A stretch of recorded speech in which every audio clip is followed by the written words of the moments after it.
Você já se perguntou se pode estar sofrendo hoje por algo que nem foi culpa sua? Será que as atitudes dos nossos antepassados ainda afetam a nossa vida espiritual, emocional ou até mesmo material? E aquela famosa ideia de maldição hereditária tão repetida por aí? Será que é realmente bíblica ou mais uma distorção perigosa que virou doutrina em muitas igrejas? Nesse vídeo a gente vai desenterrar a verdade por trás dessa crença, comparar com o que a Bíblia realmente diz e desmontar essa confusão entre juízo de Deus, consequências do pecado e manipulação religiosa. Antes, é claro, se você ainda não está inscrito no canal, esse é o momento, dê seu like, deixe um comentário pra mim também, tá certo?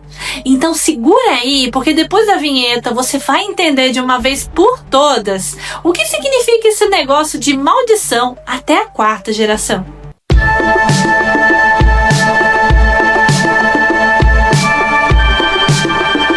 Afinal, Deus realmente castiga os filhos pelos pecados dos pais?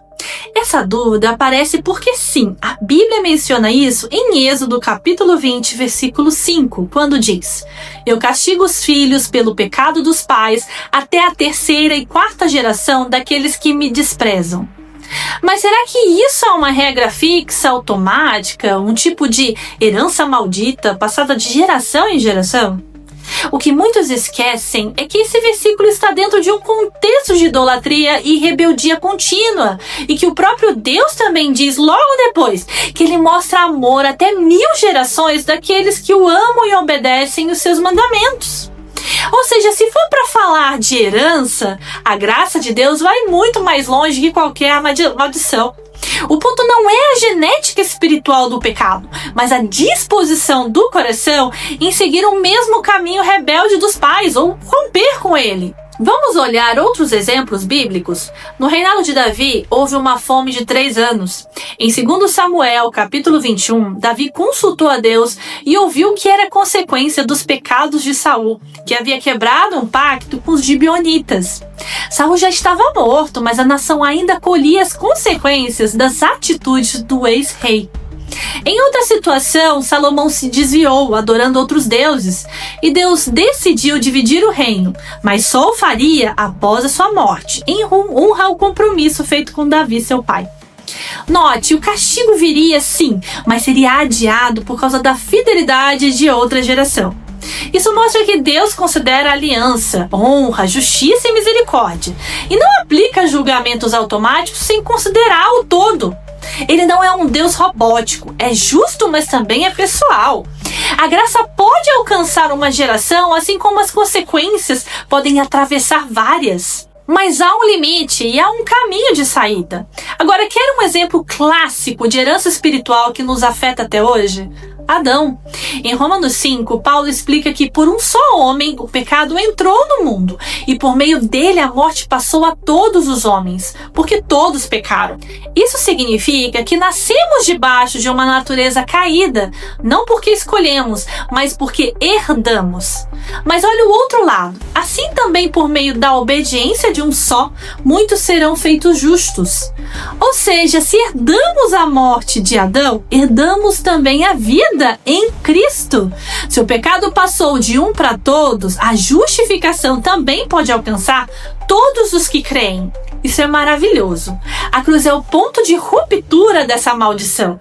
Ela é o início de uma nova linhagem, onde não se carrega mais culpa herdada, mas uma nova identidade. Filhos de Deus, libertos, perdoados. E isso muda tudo. Mas então por que tem tanta gente que ainda fala de quebra de maldição hereditária, como se fosse um ritual necessário depois da conversão? Muita gente boa foi ensinada assim, que mesmo após crer em Cristo, precisa fazer uma oração forte, mapeamento espiritual e até rituais para se livrar de maldições familiares. Mas vamos ser claros? A Bíblia não ensina isso. Em Ezequiel 18, Deus deixa absolutamente claro que a alma que pecar, essa morrerá. Ele diz que os filhos não levarão a culpa dos pais, nem os pais a culpa dos filhos. Se o ímpio se arrepender e praticar a justiça, viverá. E se o justo se desviar e fizer o mal, morrerá por isso. É o arrependimento individual que muda a história. Não o sangue da família, nem os objetos dentro de casa, nem palavras ditas no passado. O que muda tudo é a fé viva, sincera e verdadeira. O problema de algumas igrejas é que eles tornaram a cruz insuficiente. A salvação em Jesus já não basta. Precisa de algo mais. A cruz redime, mas só se tiver um pastor ungido para fazer uma campanha ou uma oração especial. Isso é grave. Paulo afirmou em Gálatas capítulo 3, versículo 13, que Cristo nos resgatou da maldição da lei, fazendo-se maldição por nós, porque está escrito: maldito todo aquele que for pendurado no madeiro. Se ele se fez maldição por nós, porque ainda acreditamos que carregamos maldições? Não faz sentido. Estamos em Cristo e nenhuma condenação há para os que estão em Cristo Jesus. Então, por favor, não acredite nessa ideia de que ainda falta algo para você ser livre. Em Cristo, você já é. Agora, vamos falar da famosa prática do mapeamento espiritual. Essa moda que pegou em muitos lugares diz que é preciso traçar a árvore genealógica, procurar quem fez a feitiçaria, quem jogou praga, quem brincou de copo na adolescência, para identificar portas abertas espirituais. Mas isso não é evangelho, é superstição. Isso é dar mais poder ao diabo que ao sangue de Cristo. Quando Paulo pregou em Éfeso, uma cidade cheia de ocultismo, idolatria e artes mágicas, o que ele fez? Evangelizou.